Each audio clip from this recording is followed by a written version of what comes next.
pagtuunan natin ng isip ang Panginoon habang tayo po ay mananalangin. Ama namin Diyos, banal at makapangyarihan, tanging ikaw po lamang ang aming itataas sa hapong ito.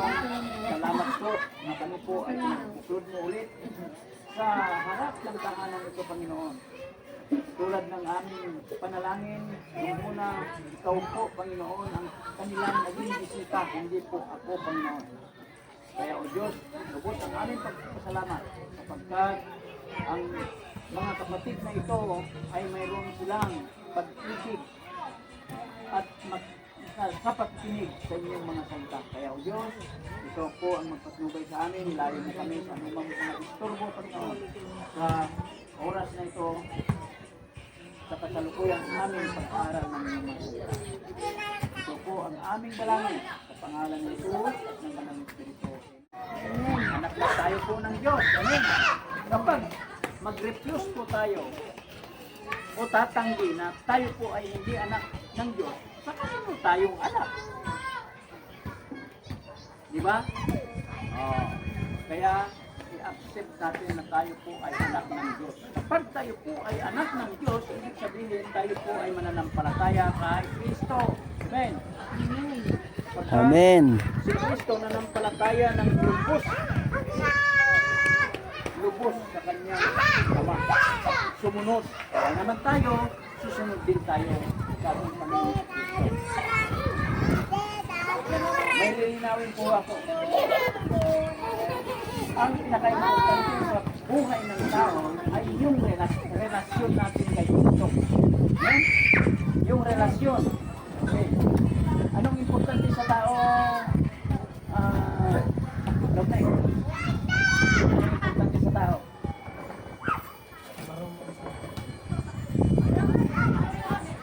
Anong importante sa tao ay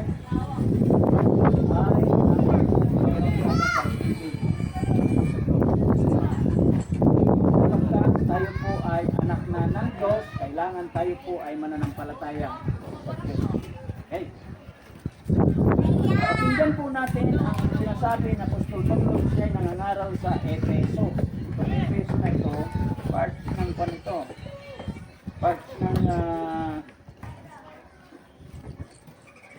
Part din ng Roma ito. Nung nangangaral siya doon sa mga Kristiyano na po yung pinapangaralan niya. Kaya tayo po, sabi ko kanina, i-accept po natin na tayo po ay anak ng Diyos. Anak tayo ng Diyos. Sapagkat kung hindi tayo anak ng Diyos, hindi tayo dadalo dito. Okay? Kaya ito ang pinakamainam. Ganito po ang sinasabi ng Banal na Kasulatan. Yamang kayo ay mga anak na minamahal ng Diyos. Tularan ninyo siya. Mamuhay kayo ng may pagmamahal mula tulad ni Kristo dahil sa kanyang pagmamahal sa atin. Inialay niya ang kanyang buhay bilang bagong alay at handog sa Diyos. Sa verse 3, kayo'y mga hinirang ng Diyos, kaya't hindi dapat mabanggit man lamang na kayo'y nakikiapid o gumagawa ng anumang uri ng kahalayan o pag-iimbot. Huwag din kayong gagamit ng anumang malaswa o walang kabuluhang pananalita at pagbibiro. Kasakiman ay isang uri ng pagsamba sa Diyos-Diyosan. Sakim. Okay? Huwag kayong padaya kanino man sa pamamagitan ng mga pangangatwirang walang kabuluhan, sapagkat dahil nga sa mga ito ang Diyos ay napupuot sa mga suwail. Napupuot ang Diyos sa mga suwail. Balikan po natin ang ating talata. Okay. So inangkinan po natin na tayo po ay anak na ng Diyos. Amen? Amen. Sige lang ba? Hindi ko naman. Yamang tayo'y mga anak na minamahal ng Diyos, tularan ninyo siya. Ano bang ibig binabalangkas? Ano bang binabalangkas ng unang talata? Yamang kayo'y mga anak ng Diyos. Tayo po ay anak ng Diyos na minamahal ng Diyos. Kaya tayo po ay tularan natin siya. Bakit tularan natin siya? Sapagkat banal siya. Ibig sabihin, para mapalapit tayo sa Kanya ay kailangan po natin na pagpapabanal po tayo. Amen. Pamamagitan ng ating mga gawa. Sikapin po natin sapagkat ang ating pag-uugali noong tayo po ay namulat sa Kristo ay hindi galulog. Hindi naman talaga sapagkat may panganak tayo laman. Kaya nabubuhay tayo magkalaman. Kaya kailangan pala tayo may panganak sa Espiritu upang tayo ganap na magiging anak po ng Diyos. So, mamuhay kayo ng may pagmamahal tulad ni Kristo dahil sa kanyang pagmamahal sa atin, inalay niya ang kanyang buhay bilang mabangong alay at handog sa Diyos. Inalay ni Kristo ang kanyang buhay. Ngayon, ano naman ang ating maiaalay para sa Panginoon Jesucristo? Magpakamatay tayo. Hindi na. Hindi tayo magpapakamatay kasi hindi dapat yun. Ang Panginoon Jesucristo, ang mga lumalaban sa Kanya noon ay hindi mga makatid. Kaya pinaratangan nila si Jesucristo noon na siya po ay masama. Nagpapanggap. Yan, nagpapanggap. Kaya siya po ay pinatulan dahil sa cross na yun po ang ating ikinaligtas. Tinubos po tayo. Inapon niya lahat ng ating mga kasalanan. Kaya siya po ay nagiging mabangong handog sa Diyos. Ngayon, kailangan naman natin ang magiging mabangong handog sa Diyos. Diba? Anong gagawin po natin upang magiging mabangong handog tayo sa Diyos? Anong gagawin na po natin? Gusto natin, ayaw natin sa impyerno, di ba? Ayaw. Ikaw na, gusto mo sa impyerno. O hindi po.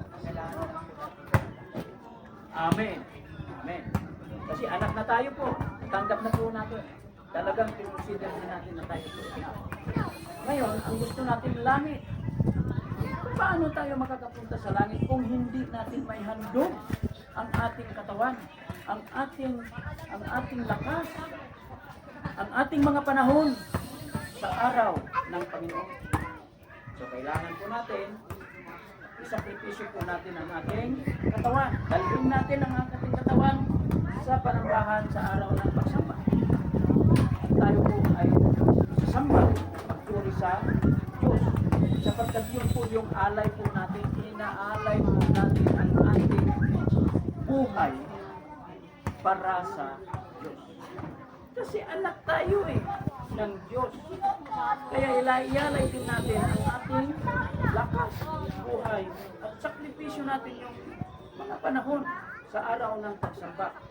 Katulad ng Panginoon Jesucristo, inalay niya ang kanyang buhay sa kanyang amo sa ikaliligtas ng marami.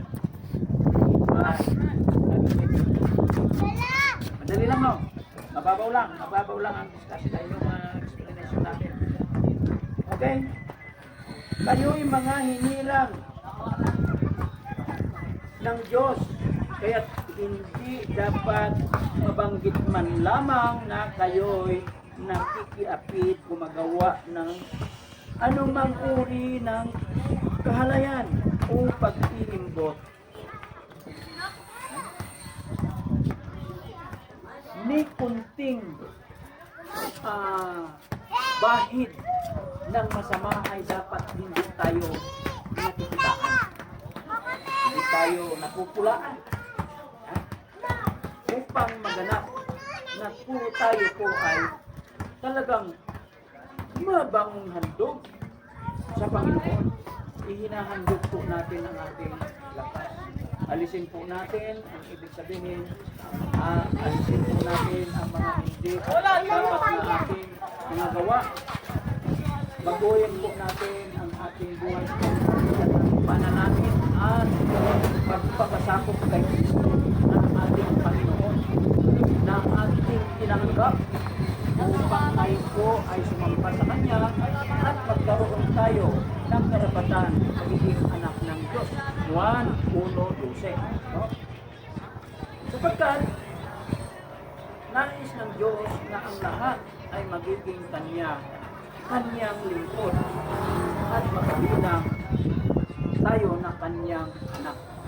Yun po ang kahalagahan na tayo po ay iwasan po natin na mababahiran po tayo ng mga kahalayan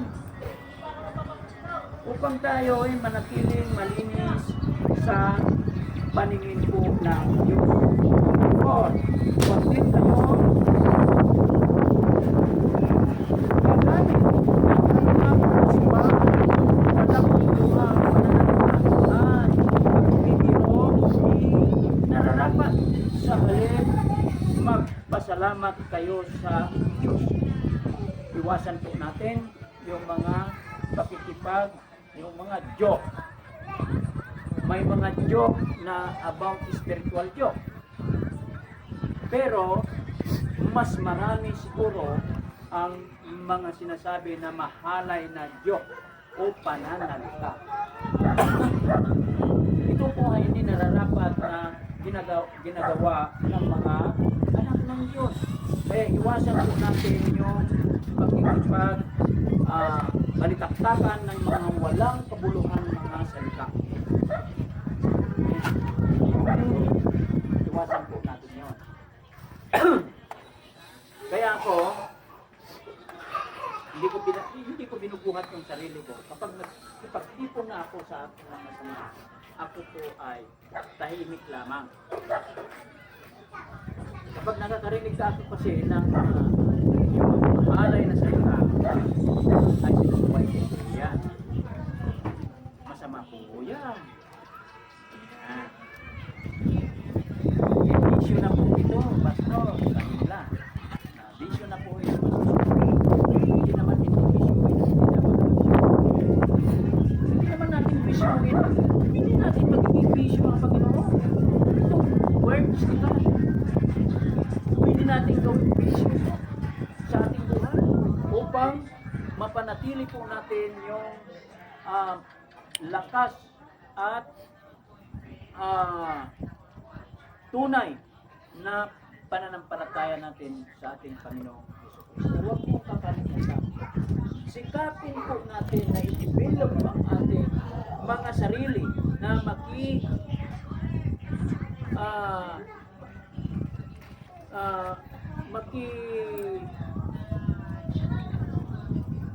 makikinig, yung tagapakinig sa mga nangangaral. Sapagkat walang nangangaral na magtuturo sa atin na pwede magnakaw,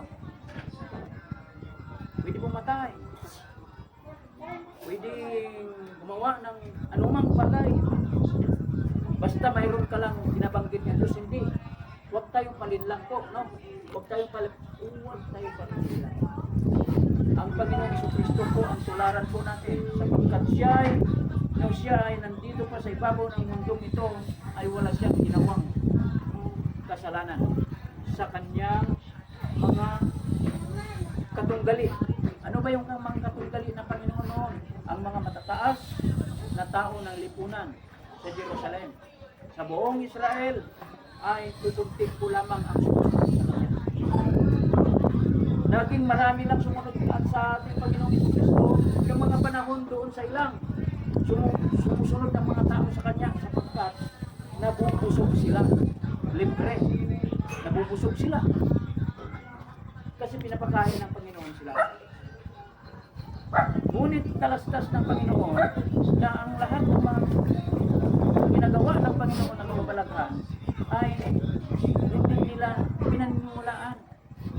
Kaya sinabihan sila ng Panginoong Kristo, ang mga tao na marami, ang lahat ng ginawa ko sa inyo, ginawa ko na pagbalaghan na hindi kayo niwala. Sumusunod lamang kayo dahil nabubusog kayo ng tinapay, sabi ng Panginoon. Ang ginawa ng mga tao ay nagsialis sila. Nagsialis. Pati yung mga yung mga mabasamba na sila. Hanggang hindi pa malalim ang kanilang pag-unawa kung paano sila sumabatay sa Panginoon. At ang tanging naiwan lamang ang mga apostoles. Kayo rin din, iiwan yung mag-uot. Isa sa kanila ang sumagot, si Pedro. Sabi ni Pedro, saan kami ba pupunta, Panginoon? Sabi ni Pedro, nasa iyo ang lahat. Siya ang buhay. Kaya hindi sila umalis. Kaya mapalad ang taong mapalad ang taong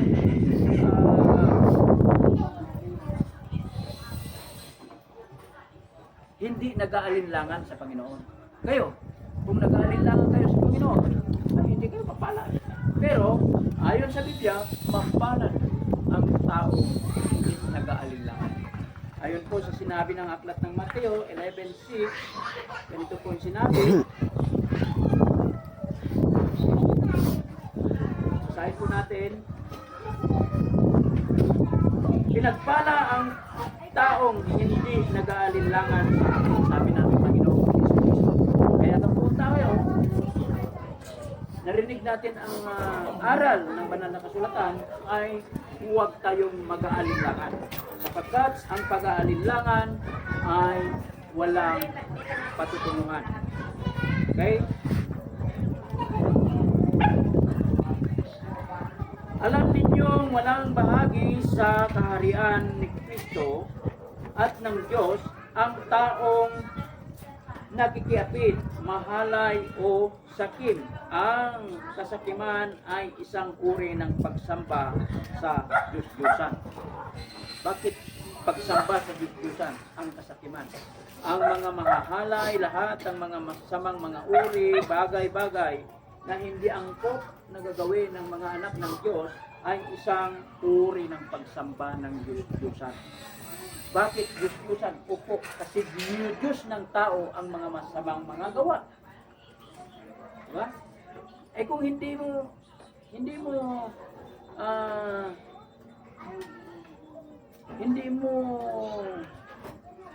ginagawa yon, mga bagay na yon na hindi angkop sa Diyos o labag sa Diyos,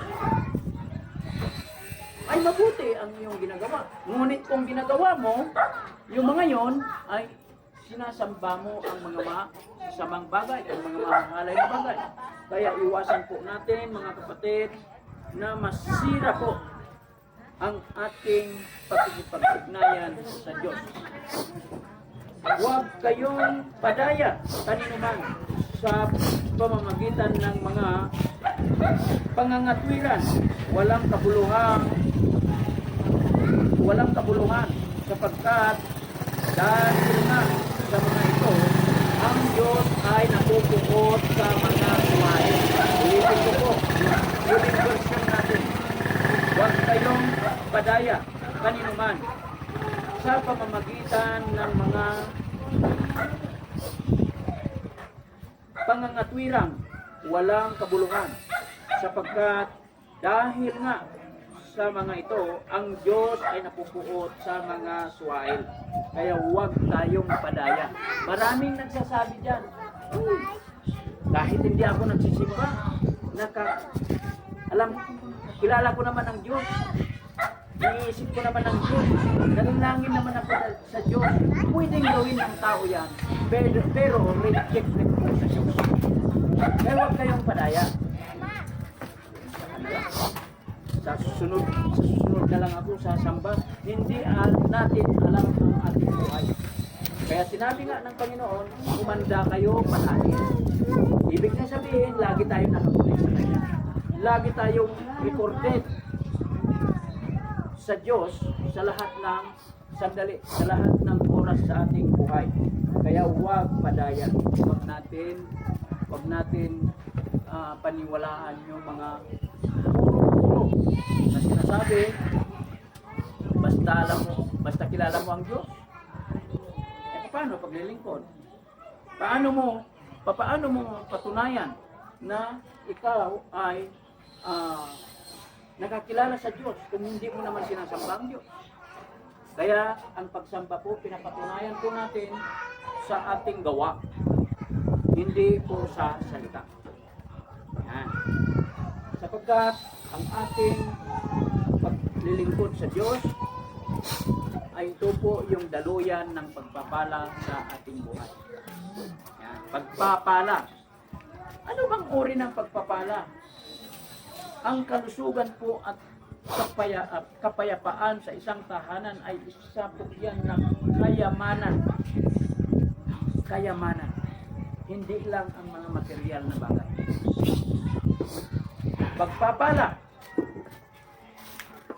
Hindi po immediate action o agad-agad na nandyan ang pagpapala. Bakit? Binigyan po tayo ng karunungan ng Diyos. Kalaman ng Diyos. Paano natin gagamitin yan? Karunungan na yan. Yan. Nangyayari kayo. Tita, nagbabawang. Kayo rin, nagbabawang. Wisdom po yan. Amen? Kung wala kayong wisdom, ang ibig sabihin, doon lang kayo sa kalye, papunta doon, papunta dito, marites dito, marites doon. Walang wisdom po yung dahil mayroon kayong karunungan na ibinigay ng Diyos, nagagamit po natin. Nagagamit po natin. Kasi yan ang karakter ng tao. Mamuhay tayo ng may kaayusan. Mabuhay tayo na may kabanalan.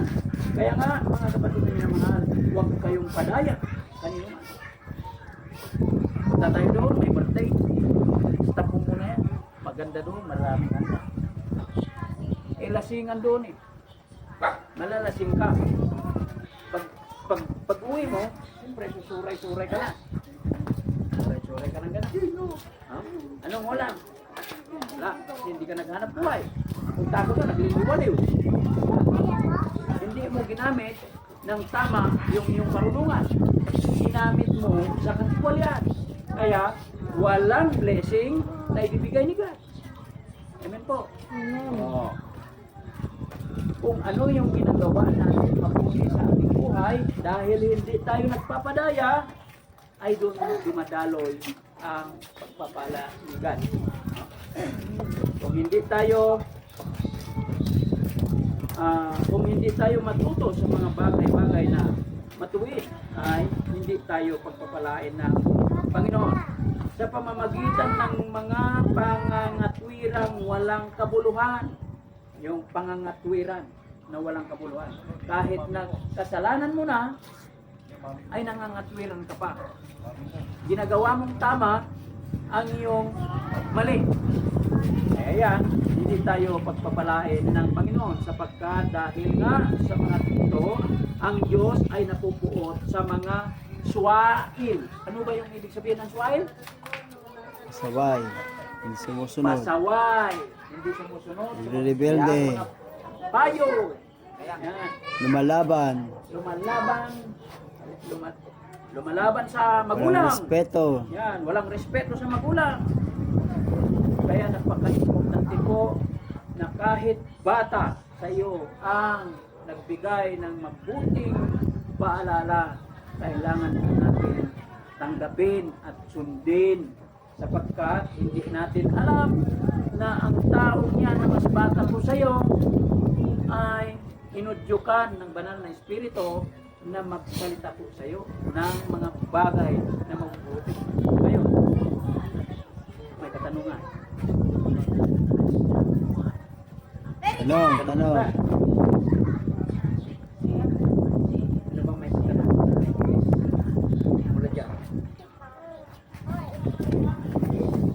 Kahit isa, dalawa lang. Tapos na tayo. Basta importante yung inaral po natin. Kailangan po natin manatiling mapayapa.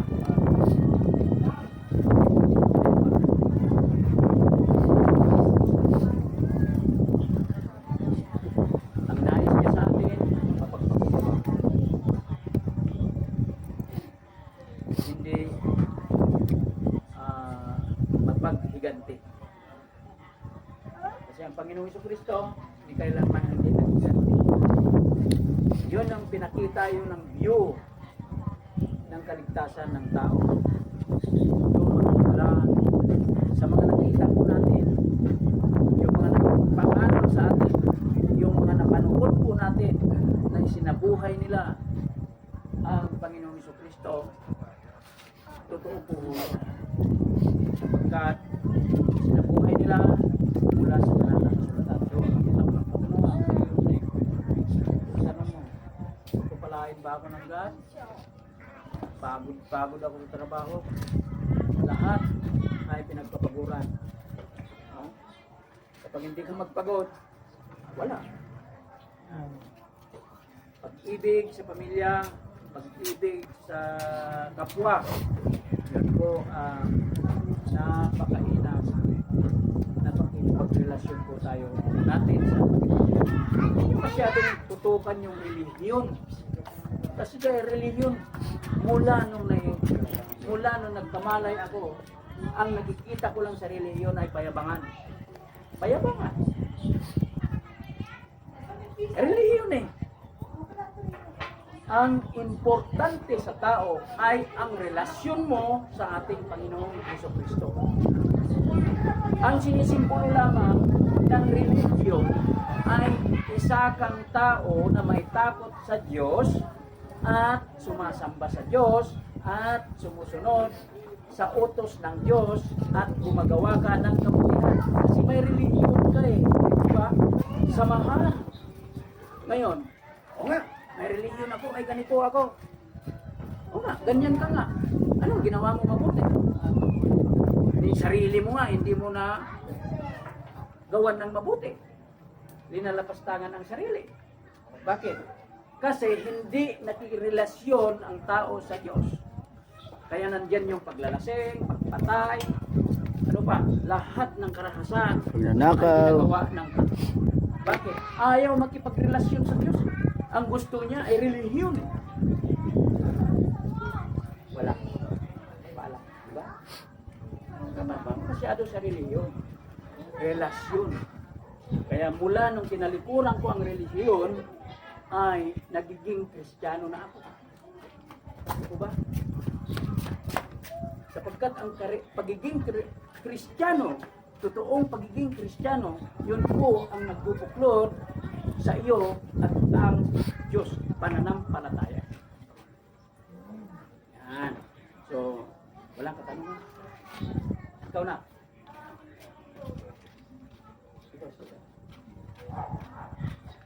Tama ba yung sinabi? Biblia. Kasi isa lang ang pinagmumulan ng ating pananampalataya kay Kristo. Ang banal na kasulatan. Amen. Kaya huwag na natin salungatin kung anong nakalagay. Pero kung basa ka ng Biblia, sinasalungat mo rin din, ay wala mangyari. Di ba? Ayan. Kahit ano po ang kinaaniban po natin na mga denominasyon, kailangan po natin ang relasyon sa Diyos. Relasyon sa Diyos. Yun po ang importante pagrelasyon natin kay Kristo Jesus. Amen po ba? Amen. So, magaan ba ang loob natin lahat? Amen. Hallelujah. So, wala nang katanungan? Isa lang. Kaya ako po si Pastor Leo na bigay ng closing.